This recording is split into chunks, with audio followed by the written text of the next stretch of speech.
Assalamualaikum warahmatullahi wabarakatuh. Selamat pagi, salam sejahtera buat kita semua.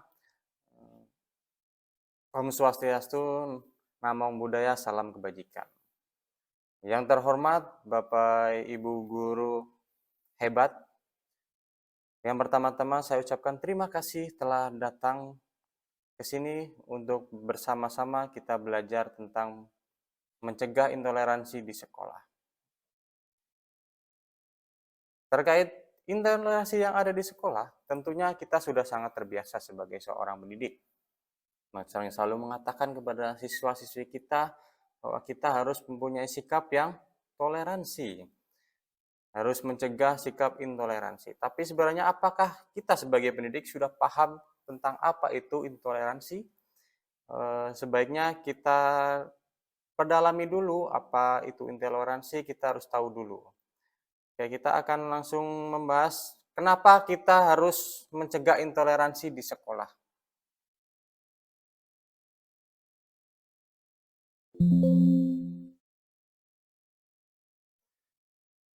Untuk kegiatan pada pagi hari ini, kita akan bahas dulu dari latar belakang. Kenapa kita harus mengadakan pencegahan terhadap intoleransi di sekolah, Bapak Ibu.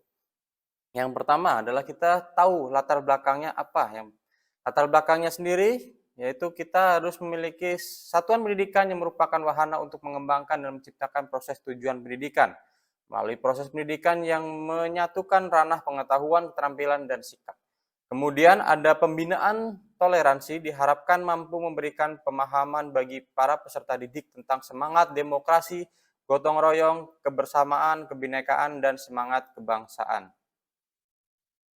Kemudian ada tujuan pembinaan toleransi. Yang pertama adalah untuk melindungi generasi muda umumnya dan peserta didik pada khususnya dari pemikiran dan sikap dan serta perilaku intoleransi. Kemudian memberikan pemahaman tentang arti keberagaman yang merupakan kekayaan bangsa yang tidak ternilai. Kemudian membudayakan sikap saling menghormati dan menghargai antar sesama. Kemudian ada dasar hukumnya, dasar hukum pembinaan intoleransi, ada Pancasila, ada Undang-Undang Dasar 1945, ada Undang-Undang Nomor 20 Tahun 2003 tentang Sistem Pendidikan Nasional. Serta ada Peraturan Pemerintah Nomor 13 Tahun 2015 tentang Standar Nasional Pendidikan.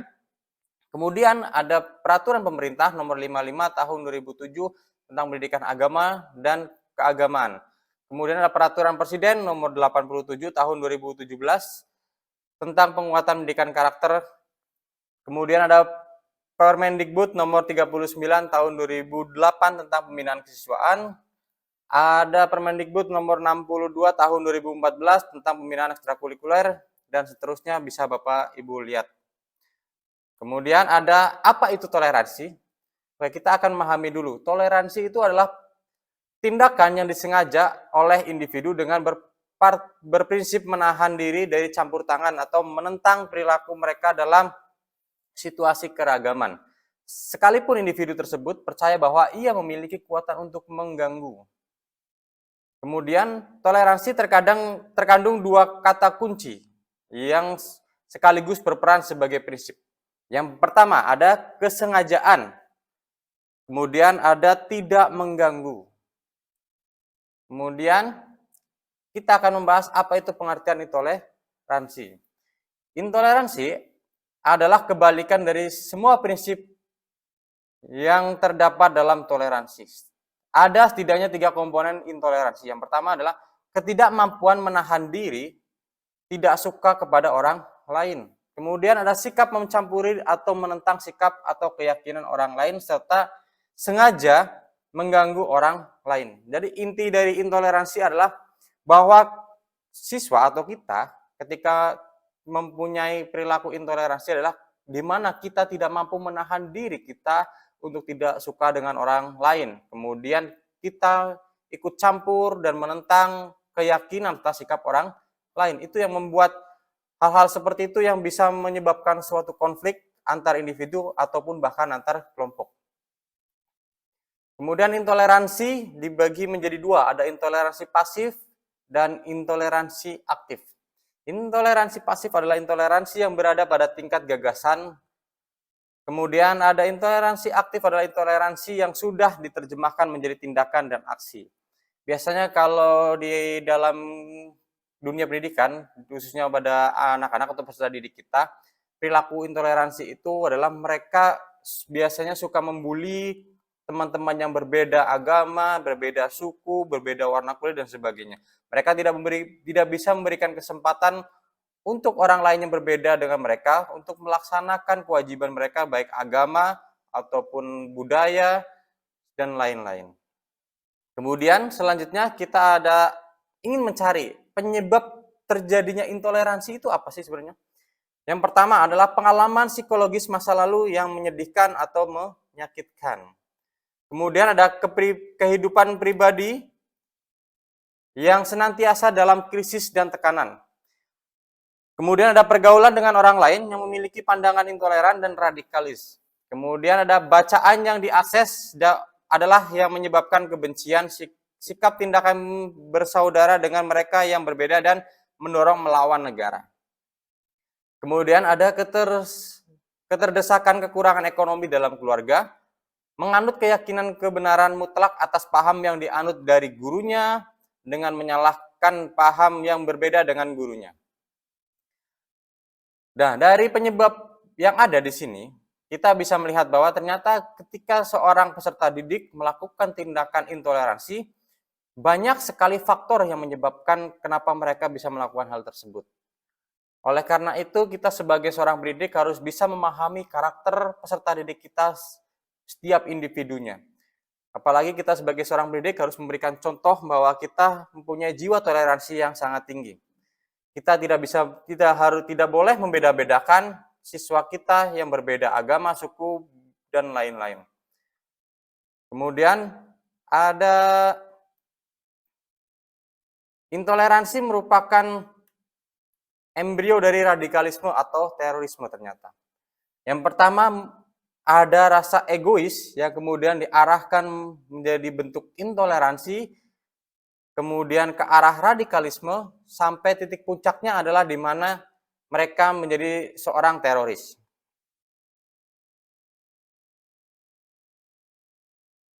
Nah, dari kurikulum Merdeka sendiri, itu ada di PMM sendiri, kita akan menemukan bagaimana cara mencegah intoleransi. Salah satu materi yang akan kita bahas yaitu adalah kelompok inklusif memang paling arif. Apa sih yang dimaksud kelompok inklusif di sini? Kelompok inklusif adalah kelompok di mana kita atau siswa peserta didik bisa menerima perbedaan dengan orang lain, memberikan kesempatan yang sama dengan orang yang berbeda, orang yang menurut mereka lebih lemah, orang yang menurut mereka tidak lebih baik dari mereka, tapi mereka selalu memberikan kesempatan yang sama, peluang yang sama agar orang lain juga bisa mendapatkan hak yang sama dengan mereka. Tentunya dengan adanya kelompok eksklusif dapat memunculkan pandangan mengenai inferior dan superior. Ternyata dua pandangan tersebut mempunyai dampak yang sangat horor atau mengerikan. Kalau tadi inklusif itu kita menerima, sedangkan eksklusif itu kita tidak mau menerima perbedaan. Jadi kita menganggap kelompok kita sendiri itu yang paling baik. Tidak mau menerima adanya perbedaan, tidak mau bergabung dengan orang yang berbeda. Nah, dari hal tersebut, kemudian adalah muncul pandangan inferior dan superior. Pandangan inferior adalah jika aku bukan bagian dari mereka, kecenderungan peserta didik tumbuh dengan perasaan rendah diri, tidak mampu, performa akademiknya buruk dan menjadi target diskriminasi. Sedangkan yang sikapnya superior itu jika aku menjadi bagian dari mereka, otomatis akan berpikir kecenderungan peserta didik tumbuh menjadi anak yang merasa paling benar, harus diistimewakan, intoleran, serta kurang empati terhadap orang lain. Kemudian ada keuntungan jika peserta didik bergabung dalam kelompok inklusi. Yang pertama, peserta didik mampu mengasah jiwa kepemimpinan dalam setting keberagaman, kemudian mengembangkan kemampuan empati dan menolong orang lain dengan cepat. Kemudian mengembangkan sikap positif terhadap perbedaan. Kemudian ada materi selanjutnya, yaitu kami yakin sikap intoleran hanya akan merugikan Karena yang pertama, mereka jadi tidak bisa belajar hal yang baru. Kenapa intoleran tidak bisa membuat peserta didik menjadi tidak bisa belajar hal yang baru? Itu dikarenakan mereka tidak bisa berkomunikasi atau mereka justru dikucilkan dari orang lain. Kemudian mereka jadi malas mendengarkan hal yang disukai orang lain karena tidak sesuai dengan selera mereka. Kemudian jadi tega menyakiti karena berbeda. Kemudian mereka membatasi pertemanan, menolak bahkan menyisihkan yang tidak sama. Kemudian tidak segan menghalangi orang lain melakukan kegiatan karena tidak sesuai dengan keinginan mereka. Kemudian menertawakan perbedaan karena menganggap mereka itu keanehan, padahal keberagaman seharusnya dirayakan. Kemudian pikiran mereka akan menjadi sempit karena merasa keyakinan dan pendapatnya paling benar. Jadi perilaku intoleran ternyata penuh dengan beban. Maknanya peserta didik kami lebih cinta keberagaman. Oleh karena itu, kita harus bisa menerapkan kepada setiap peserta didik kita agar mereka bisa atau menyukai tentang keberagaman, bahwa mencintai keberagaman itu sangat penting, bahwa peduli dengan orang lain yang berbeda itu sangat penting dalam kehidupan. Pada faktanya dalam kehidupan sosial kita tidak bisa hidup sendiri. Jadi kita emang sudah dilahirkan berbeda dengan orang lain, dan untuk tercapainya kebutuhan kita, ternyata kita juga harus membutuhkan orang lain. Kemudian dalam materi ini ada yang namanya iklim kelas yang toleran dari A sampai Z. Apa sih itu A sampai Z? A yang pertama adalah apresiasi terhadap setiap individu, kemudian banyak mendengarkan. C-nya adalah cegah diskriminasi, D-nya adalah dorong kolaborasi, E-nya empatik, F-nya adalah fasilitasi kebutuhan, G-nya adalah enggak menghakimi, hanya menghormati yang berbeda, I-nya intoleransi dihindari, J-nya jangan mengabaikan, K-nya komunitas sehat, L-nya lihat berbagai perspektif, M-nya adalah manajemen konflik, N-nya adalah netral, O-nya adalah open-minded, kemudian P-nya adalah pertemanan sehat, Q-nya adalah question are welcome, atau bertanya tanpa beban. Kemudian R-nya adalah regulasi diri, S-nya semua dilibatkan, T-nya adalah tawaran bantuan, U-nya utamakan kesetaraan, V-nya adalah visualisasi kebaikan, W-nya adalah wadah berdialog, X-nya adalah ekstra berhati-hati saat berbicara, Y-nya yakin dihargai, Z-nya adalah zona belajar dari orang lain. Ternyata dari A sampai Z terkait dengan iklim kelas yang toleran itu sangat banyak sekali Bapak Ibu. Dari bagaimana setiap individu harus bisa mengapresiasi individu yang lain, kemudian kita harus bisa memberikan contoh bahwa kita bisa mendengarkan mereka, dan mereka juga harus bisa belajar untuk mendengarkan orang lain berbicara, kemudian mencegah diskriminasi, juga harus ada empatik atau kepedulian terhadap orang lain, serta tidak menghakimi kesalahan orang lain atau menghakimi orang lain yang berbeda. Kemudian mereka sebagai peserta didik juga harus bisa memanajemen konflik. Kemudian materi selanjutnya ada memfasilitasi kolaborasi di tengah keberagaman. Apa sih yang akan kita lakukan sebagai seorang guru? Atau guru sebaiknya berperilaku apa? Yang pertama, kita sebagai seorang pendidik harus bisa mengajarkan peserta didik untuk mendengarkan satu sama lain. Kemudian, dorong peserta didik berdialog dan bernegosiasi. Kemudian, jadilah model atau contoh dari hal yang diajarkan. Kemudian, mengapresiasi upaya peserta didik lebih penting daripada hasil akhirnya.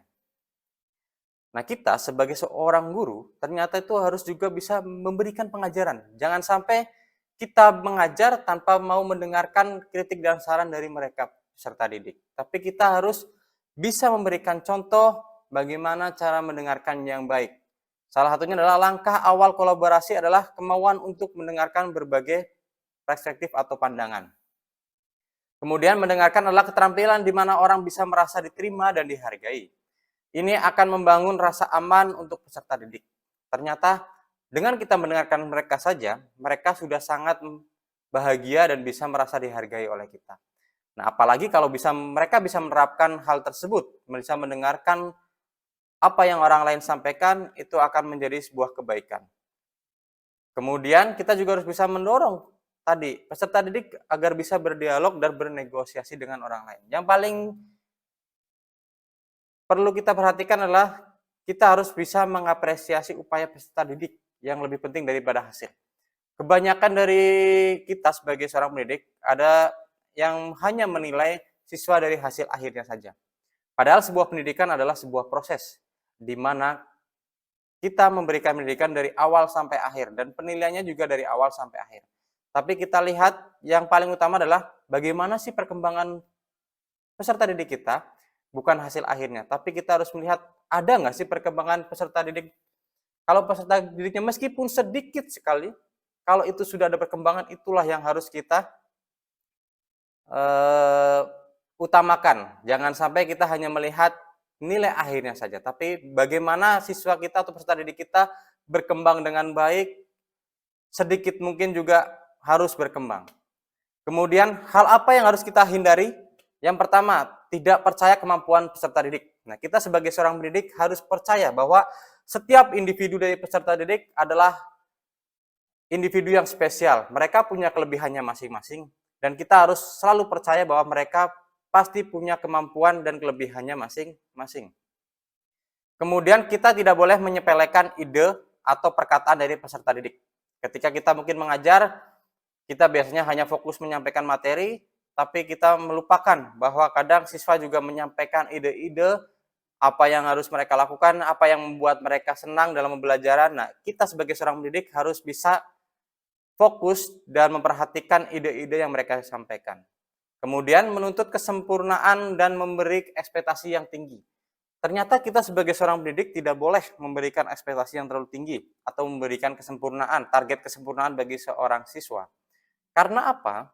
Karena kita fokusnya adalah melihat perkembangan mereka, bukan memfokuskan capaian yang paling tinggi yang bisa mereka dapatkan. Itu yang banyak biasanya dilakukan oleh para pendidik, tidak terlalu fokus dengan peserta didik, kita hanya fokus menyampaikan materi, bahwa yang sebenarnya kita justru harus fokus terhadap perkembangan mereka, meskipun itu perkembangannya sangat kecil. Kemudian di sini ada materi tentang penguatan pembinaan program pembelajaran dan kesiswaan berbasis toleransi di SMA. Yang pertama ada perencanaan, pelaksanaan, ada pengawalan. Nah, perencanaannya adalah kita akan merencanakan dulu gimana sih program pembinaannya, kemudian dilaksanakan, kemudian di pengawalan atau dievaluasi hasil akhirnya seperti apa. Kemudian ada komitmen bersama peserta didik, orang tua, guru, dan seluruh stakeholder di satuan pendidikan. Kemudian ada penguatan pembinaan program pembelajaran dan kesiswaan berbasis toleransi di SMA.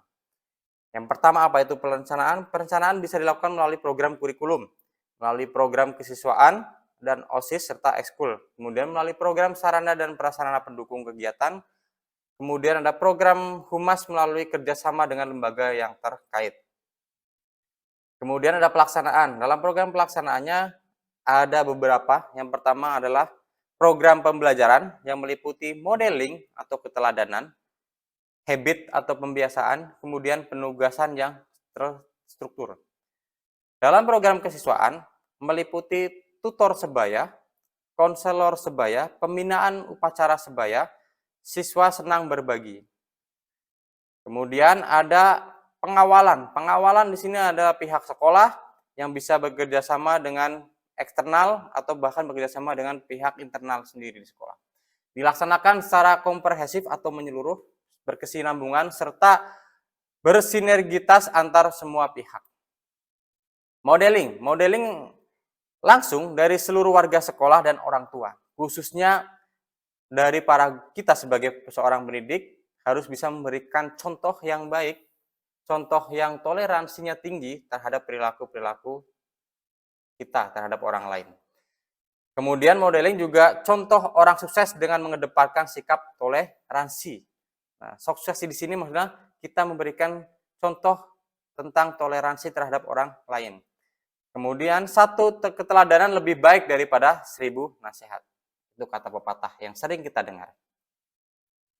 Kemudian ada pembiasaan. Yang pertama adalah internalisasi nilai, ada organisasi, ada valuing, kemudian responding, serta receiving. Apa sih itu? Kita akan lihat bersama-sama. Kemudian pertama adalah penerimaan. Apa yang dimaksud dengan penerimaan di sini? Penerimaan di sini adalah merupakan keinginan untuk memperhatikan suatu stimulus, yaitu kita bisa menerima stimulus dari luar dengan baik, baik itu stimulus negatif ataupun positif. Tinggal bagaimana nanti kita akan melakukan tindakan yang kedua, yaitu respon. Peserta didik juga menunjukkan respon terhadap stimulus tersebut. Kemudian menghargai nilai atau valuing, menunjukkan sikap dan apresiasi terhadap stimulus, menunjukkan penilaian, keyakinan atau sikap dalam mengembangkan diri dan komitmen. Kemudian ada organisasi, mampu menghubungkan satu nilai dengan nilai yang lain sehingga terkonsep sistem nilai internal yang konsisten. Kemudian ada karakter. Karakter di sini adalah bahwa kita sudah bisa memiliki nilai yang mengendalikan perilaku kita sampai pada waktu tertentu sehingga mempengaruhi kepribadian kita atau kepribadian peserta didik. Jadi ada beberapa tahapan terbentuknya sikap. Yang pertama ada penerimaan, respon, menghargai, mengorganisasi, dan sampai yang paling tinggi adalah ketika sudah terinternalisasi dalam suatu perilaku dari peserta didik. Kemudian ada strategi penguatan toleransi di sekolah. Yang pertama ada 5 bahasa apresiasi. Yang pertama ada tindakan yang melayani, kemudian membuat waktu yang berkualitas, membuat kata penguatan, pemberian hadiah, dan sentuhan fisik. Nah, dari kelima ini, yang paling biasa yang sering miskomunikasi atau miskonsepsi adalah sentuhan fisik. Nah, sentuhan fisik yang dimaksud di sini adalah kita sebagai seorang pendidik tidak boleh melakukan sentuhan fisik secara berlebihan. Mungkin cukup dengan memegang pundak saja ketika mereka melakukan tindakan yang baik, tapi kita tidak boleh melakukan hal-hal yang lebih dari hal-hal sentuhan fisik, apalagi mengarah ke hal-hal yang negatif. Kemudian kita ambil kesimpulan dari pembelajaran kita. Yang pertama adalah toleran atau intoleran merupakan sebuah tindakan, bukan pikiran, apalagi sebuah aturan. Intoleransi merupakan embrio dari radikalisme, bahkan menuju kepada tahap terorisme. Kemudian yang kedua, diperlukan pembinaan toleransi yang bukan hanya sekedar tataran pengetahuan, tetapi juga sikap dan perilaku yang kemudian dipraktikkan secara langsung dalam kehidupan sehari-hari dan menjadi suatu kebiasaan. Perlu adanya kerjasama yang baik dan berkesinambungan antar semua pihak, baik pihak sekolah, internal sekolah, bahkan eksternal sekolah, untuk melakukan pengawalan, penguatan, pembinaan, serta program pembelajaran dan kesiswaan berbasis toleransi di SMA.